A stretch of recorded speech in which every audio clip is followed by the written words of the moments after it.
Hello everybody and welcome. In this video I will show you all controls on your headphones Logitech G735.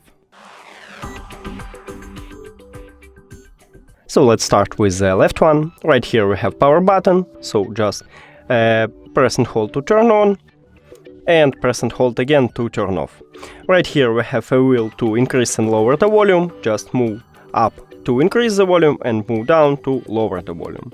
Right here is to mute and unmute the microphone, so just press and we have red light right now, it means that it's mute, and green it means unmute.